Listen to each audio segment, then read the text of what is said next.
तो आइए दोस्तों, मैं अपने यूट्यूब चैनल पर क्लास 10th की मैथ की फुल सिलेबस कराने जा रहा हूं। अगर आपको भी करना है तो मेरे यूट्यूब चैनल को सब्सक्राइब कीजिए और साथ में बने रहिए। सबसे पहले तो देखते हैं कि रियल नंबर क्या होती है। देखिए, नंबर दो प्रकार की होती है, एक रियल नंबर, एक इमेजिनरी नंबर।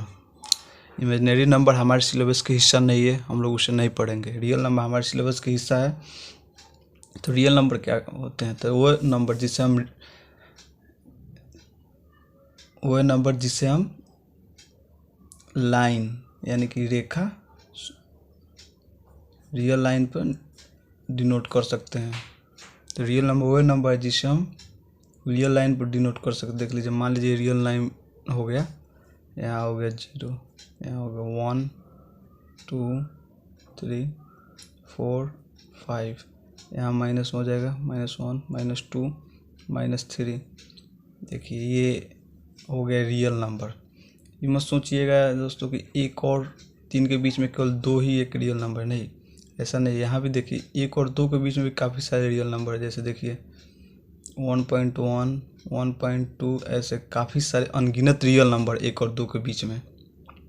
सबसे पहले चैप्टर की एक्सरसाइज शुरू करने से पहले कुछ फैक्चुअल बातें जो जान लेना काफ़ी आवश्यक है, आपको बता दे रहा हूँ। देखिए, सबसे पहले नेचुरल नंबर, जिसे हिंदी में प्राकृतिक संख्या कहते हैं, किसे कहते हैं? तो समझ ली, काउंटिंग, गिनती की सारी संख्याओं को प्राकृतिक संख्या का, जैसे 1 2 3 4 5, ऐसे बढ़ते जाएगा n टाइम्स।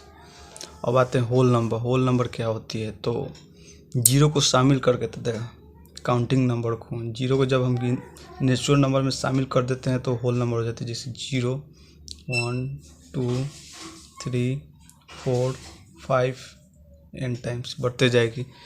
ये 0 इसमें हम इंक्लूड कर दिए हैं नेचुरल नंबर में, तो ये होल नंबर हो गई। अब आते हैं परिमेय संख्या। परिमेय संख्या क्या होती है? यानी रेशनल नंबर। रेशनल नंबर परिमेय संख्या वो होती है जिसे हम P/Q के रूप में लिख सकते हैं। जैसे कि देखिए 3/4, जहाँ 3 P हो गया और 4 जो हो गया Q हो गया। 22/7 सेम प्रोसीजर होगा, कुछ भी ले सकते हैं। 5/6 ये आराम से लिख सकते हैं। अब आते हैं अपरिमेय संख्या। अपरिमेय संख्या क्या होती है? देखिए, अपरिमेय संख्या यानी कि इरेशनल नंबर, वे नंबर होते हैं जिसे you can not represent in the form of P/Q। P/Q के रूप में नहीं लिख सकते हैं। जैसे कि देख लीजिए 2.1313, ये हो गया, ऐसे बढ़ते जाएगा। क्योंकि जब भी हम इसे दशमलव उड़ाएंगे तो नीचे तो 1 आ जाएगा, बट इसको कितना टाइम 0 लगाना है, ये तो बढ़ते जा रहा है। इसे P/Q के रूप में नहीं लिख सकते, इसलिए ये इरेशनल नंबर हो गया। जैसे और सारे एग्जांपल, काफ़ी सारे एग्जांपल हो जाएगा। 5.1616 हो गया, पाई हो गया। ध्यान रखिएगा दोस्तों, पाई एक अपरिमेय संख्या है, जबकि 22/7 एक परिमेय संख्या है। ऐसे क्योंकि पाई का वास्तविक मान 22/7 नहीं, 3.14 होता है, और इसे 1414 बढ़ते जाता है। 22/7 तो अज्यूम कर लिया गया है ताकि कैलकुलेट करने के लिए। तो ध्यान रखिएगा, ये काफ़ी इंपॉर्टेंट क्वेश्चन है, काफ़ी बार पूछा भी गया एग्जामों में। तो पाई ये क्या है? पाई तो एक अपरिमेय संख्या है, इरेशनल नंबर। अब आते हैं इवन नंबर, सम संख्या। तो सम संख्या क्या है? वो सही संख्या है जो 2 से पूर्ण रूप से विभाजित हो जाए, जिसे हम डिवाइड करने पर 2 से पूर्ण रूप से डिवाइड कर सके, रिमाइंडर में 0 है, उसे कहते हैं इवन नंबर। जैसे 2 4 6 8, ऐसे बढ़ते जाएगा, बहुत सारी हो जाएगी, 108 220। क्योंकि 2 से हम डिवाइड करेंगे, मान लीजिए 108 को लेते हैं, 108 को लेंगे तो 2 से डिवाइड करेंगे तो 5 टाइम्स ये चला जाएगा, फिर 8 उतारेंगे तो 4 टाइम ये चला जाएगा, 0 आ गया शेषफल में। तो ये 2 से डिवाइड हो गया पूर्ण रूप से, तो ये हो गया सम संख्या। अब आते हैं विषम संख्या, जिसे इंग्लिश में ऑड नंबर कहते हैं। विषम संख्या वो संख्या जिसे हम 2 से डिवाइड करने पर शेषफल 0 नहीं आता, कुछ 1 आता है।